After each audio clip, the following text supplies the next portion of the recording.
Hello everybody, it's Meltodex Crayons here again, and I just want to start off this video with a huge apology. I haven't posted a video in what's going to be about a month, and it is awful. I am so sorry. I know you guys are probably thinking, wow, he's the biggest liar in the world. I said I was going to post videos 45 times a week.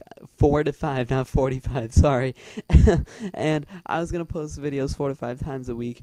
I just found that would be insane. I don't have the time for that. Instead, it's probably going to be 1 to 2. I am so sorry there.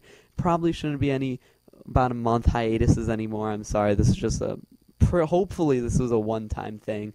And anyways, I'm not going to sit here making excuses. What I do want to talk about today is movies. Now, if you guys don't want to hear this, I'm sorry.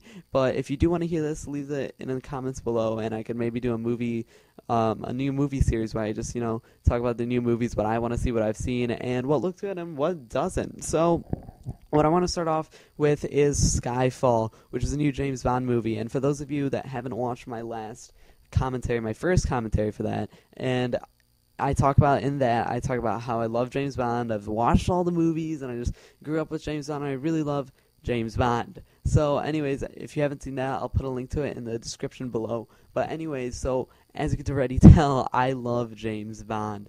So in the new Skyfall movie, the trailer just came out a couple days ago. It says that the movie releases November 9th, and the trailer really made it look really good. But, that's how most movies are. But as it is a Bond film, of course I'm going to go see it that weekend or whenever I have time. But, so, a few things that I've noticed is, as the trailer shows, it is a Bond film. Of course, there's going to be those boom, bam moments where it's just action, but it's not going to be overboard like a Michael Bay film. Like, to me, there's some times when Michael Bay just goes way too much. Like, there are times when the action could be toned down, and I know it's just kind of weird saying that, but to me it's true. I don't know about you guys, but that's just the way I feel. So anyways, with the James Bond movie, of course, there's going to be action, and then there's going to be the moments with the women. Yeah, so James Bond's really smooth, as you guys should know, and so he really likes the women. So anyways, so from that movie trailer, it looked really good,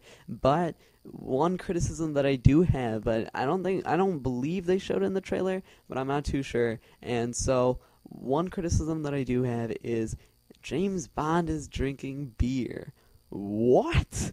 I don't know, for some of you that just casually watch James Bond or aren't really into it at all, James Bond's signature drink is a martini shaken, not stirred.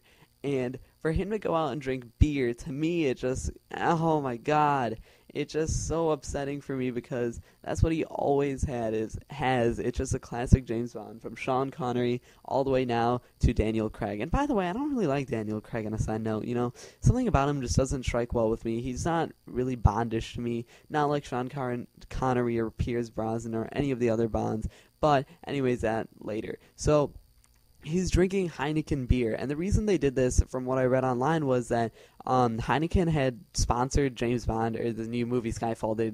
They're working in a partnership or whatever, and so Heineken's going to support the movie and they'll give him money for the product to be displayed or whatever. Heineken. So instead of drinking his signature martini, shaken not stirred, James Bond is going to be drinking a Heineken. And I suppose, if the movie turns out fine, it's all good, but right now, it's the one negative thing I've got going on with this movie, and it just, right now it's kind of putting it off for me. But of course, nevertheless, I'm still gonna watch it. I mean, if the movie ends up being amazing, I'm just gonna end up eating my words. But right now, like I said, I guess we'll just have to wait and see. Another movie I'm really looking forward to watching is Looper. Now, this movie already came out, and it stars one of my favorite actors, Joseph Gordon-Levitt. And if you guys don't know what this movie is, so basically in the future, you have the time travel is invented, but it's only legal in the black market. And well, it's not legal, it's illegal, but it's in the black market. So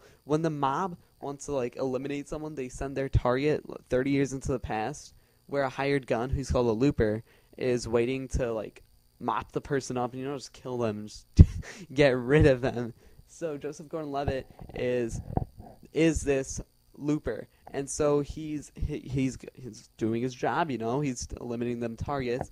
So one day, the target he has to go back to get is himself. It's his future self, who is played by Bruce Willis. Now, I think this is going to be so cool. You know, Bruce Willis is from the Die Hard series. Is just a great action man. It's going to be interesting to see how he works with Joseph Gordon-Levitt. You know, they don't really look anything alike. I was watching a scene on how they're talking about how they had to do makeup to get Bruce Willis to look a little more like Joseph Gordon-Levitt, and so it's kind of interesting to see how that turns out. I think I'll try and see it sometime this weekend or so. If I don't get time, then maybe I'll just have to watch it on DVD. But it looks really good, and like I said, it has one of my favorite actors, Joseph Gordon-Levitt, in it. So that looks really interesting for me, and so, you know, I'm probably going to go see it sometime this weekend, so maybe in the next movie segment I could give a review on that, how it was, and I'll see if I recommend it to you, and then it'll be the same with Skyfall too when that comes out on November 9th. So anyways, one movie to me that just looks awful is Frankenweenie. Now, I don't know how many of you guys have heard of it, but it's like a children's movie. It's a Tim Burton movie, which first off, that puts it like bad for me. Like, I'm personally creeped out of Tim Burton. I mean, his animations are just so freaky. I mean, they're so scary. Like, Alice in Wonderland is just creepy. This movie looks even creepier. It's not something that I want to watch, but maybe I will, and just post a video on it, maybe ranting about how bad it is, or maybe, you know, it might turn out good and it's just really creepy animations. So anyways, it's about this young kid named Victor who conducts a science experiment to bring his dog back to life. And there's consequences of bringing his dog back to life. Now, this movie just looks so creepy. If you guys want, I'll see if I can link the trailer down below. It looks honestly just scary. It's in black and white from what it seems. And it's just creepy. I mean, this animation is just like, what the heck is wrong with these people? Anyways, that's all I have for you today. Now, if you guys like the video, please like it, favorite it, give it a thumbs up, whatever it takes. And as always, if you guys liked it, like I just said, please subscribe to my channel. Like I said, I'll be putting out videos once a week. This break shouldn't happen again. And have a good day.